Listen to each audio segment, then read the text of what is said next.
ಇವತ್ತಿನ ಪತ್ರಿಕಾಗೋಷ್ಠಿಯಲ್ಲಿ CITUನ ಅಖಿಲ ಭಾರತ ಅಧ್ಯಕ್ಷರು ಕೆ ಹೇಮಲತಾ ಅವರು ಪತ್ರಿಕಾಗೋಷ್ಠಿಯನ್ನು ಉದ್ದೇಶಿಸಿ ಮಾತಾಡ್ತಾರೆ. ಹಾಗೆಯೇ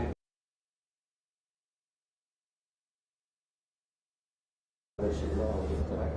ಹಾಗೆಯೇ CITU ಮುಖಂಡರಾದಂಥ ಅಂಕರಾಜ್ ಪಂಡಿತ್ ಅವರು ಜೊತೆಗಿದ್ದಾರೆ. ತಮಗೆ ಬ್ರೀಫ್ ಮಾಡ್ತಾರೆ. Friends, as you know, the 17th conference of CITU has started on 18th and it is going on. Today is the third day. So yesterday the General Secretary's report was introduced and the discussions were over. In addition to that, we have taken a very important resolution on the Mazdoor Kisan Sangharsh Rally on 5th April 2023 in Delhi. So we are raising the basic issues of the Kisans, the peasants, the workers and agricultural workers in the country, the three sections who actually produce the wealth of this country but are deprived of their even basic rights. So on the issues of labor codes, on the promises given by the assurances given by the BJP government when the peasants have withdrawn their struggle more than 1 year back after the government has agreed to repeal and has repealed the farm laws, but the other assurances it has not implemented. Then against privatization of electricity and on these demands, we have taken up a campaign. There was a big convention, national convention of the three organizations, CITU, All India Kisan Sabha and All India Agricultural Workers Union on 5th September 2022 in Delhi. And from that convention, a call was given to take up a wide campaign all over the country and have a mobilization during the budget session of Parliament, and the date was fixed as 5th April 2023. So on that we have taken up a resolution, and we also had a commemoration program of 19th January 1982. That was the day when the trade union movement, the United Trade Union Movement, has given a call for All India strike, countrywide general strike for the first time after our independence. And that strike was supported by the peasants and the agricultural workers unions. And during that strike, firing took place and 10 people have died, including peasants and agricultural workers. So almost every year we commemorate that day, we observe that day as a day of worker-peasant unity. And yesterday in our conference, the leaders of Kisan Sabha were also there. The leaders of agricultural workers union also were there. And on that occasion, we have observed that day, remembering the martyrs who have sacrificed their lives in the joint struggle. Then the report on organization was introduced and discussions are going on. We want to strengthen the CITU and develop it as a national-wide strong union across the country. So on that, we are reviewing the state of organization and to increase the membership, to develop the cadres, etc. That discussion is now going on. In addition, you all know that in our country, lot of struggles have taken place during the last 3 years since our conference was held. There was COVID, but despite the COVID and the restrictions placed by the government, it was locked down for a long period. Section 144, dharnas were not allowed, mobilizations were not allowed. But despite that, big struggles have taken place.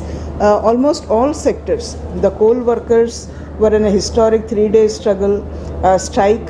Then the bank employees were on strike, industrial workers were on strike, and during this period, 2 countrywide general strikes have taken place. One was on 26 November 2020, almost in the midst of the pandemic, and the second one was this year, 28th and 29th March, 2 days countrywide general strike called by the Joint Trade Union Platform, comprising the 10 central trade unions and also the independent industrial federations of bank employees, insurance employees, state government employees, central government employees, etc.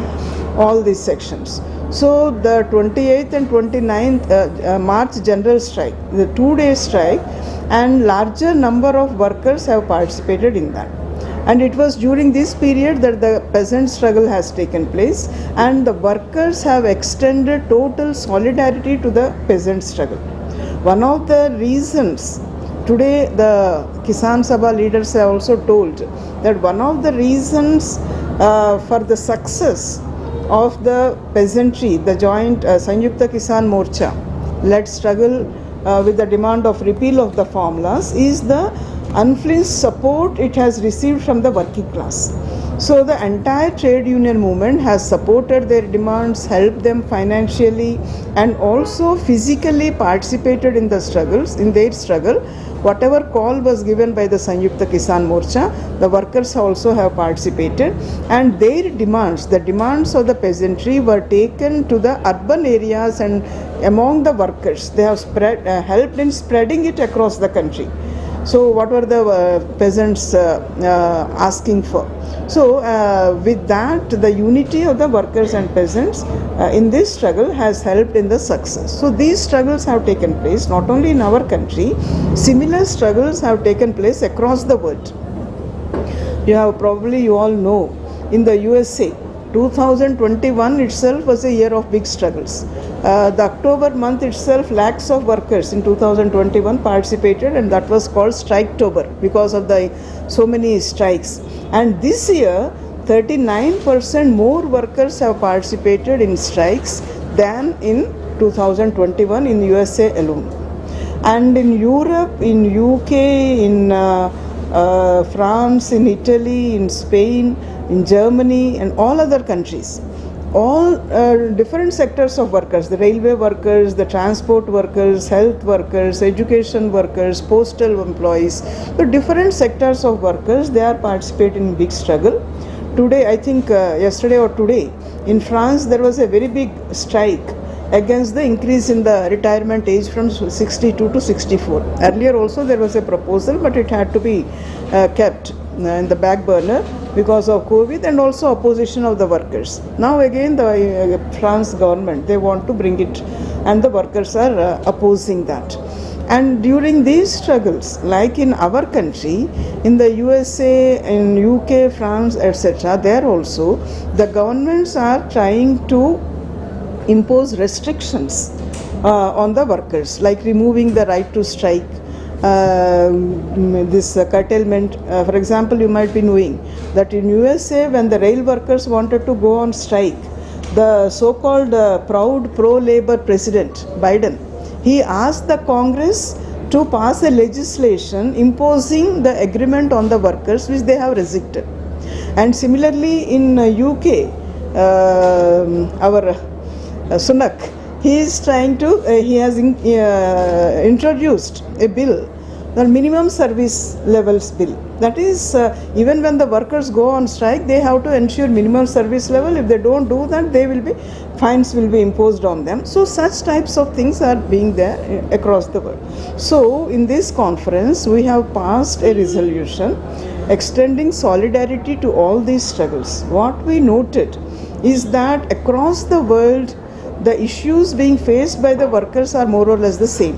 Attacks on their wages, attack particularly on the real wages, increase in the prices, attacks on their social security, attacks on the rights at the workplace, particularly the right to form trade unions and collective actions, etc. And the workers, despite that, as in our country, increased struggles are going on, and the employing class, the present capitalist class, they don't have any other alternative. They are not in a position to provide any benefit or any concession to the workers, any relief to the workers. They are going on increasing the attacks on their working conditions. So in this situation, we feel that a more intense struggle at a higher level, united struggles are required. So the CITU, this resolution says that we have to express solidarity and also in action, and the struggles have to be further intensified. That was one of the resolutions that we have passed. And another resolution is expressing solidarity with the LDF government in Kerala and strongly condemning the attacks of the BJP government at the center, because it is only the government in LDF government in Kerala which is trying to protect the rights of the workers and provide relief to the workers and other sections of the toiling people, despite the lot of constraints within the system, because the central government is not releasing all the dues to the state governments, they are imposing restrictions, etc., etc. So despite that, within the limited powers that the state governments are having today, because not only LDF, all the state governments are facing similar constraints. Their federal structure is being under attack. So despite that, the LDF government is trying to do something for the workers. Then we have seen the migrant workers during the pandemic, how they have provided relief. Different types of workers, they are providing pension to the different workers in different sectors, and they have also said that they will not notify the labor codes, because now the central government has not been able to implement implement the labor codes. It has not notified them, despite the draft rules also being formulated. So now it is trying to put pressure on the state governments to notify them. So LDF government has said that we are not going to notify at the state level. So that way they are trying to protect. But the attacks are there. So this conference has expressed solidarity with the LDF government and across the country to take up and campaign, create awareness what the LDF government is doing for the workers. So these are the major resolutions that we have passed today, and the discussion on organization is going on, and in the evening the future tasks will be presented, and tomorrow we'll have other type of discussions on different aspects. Resolution copies will be given to you all. Yes. I know. Okay. Any questions?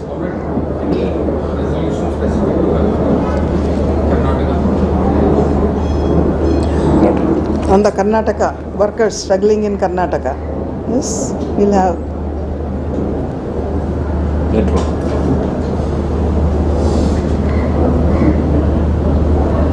Okay.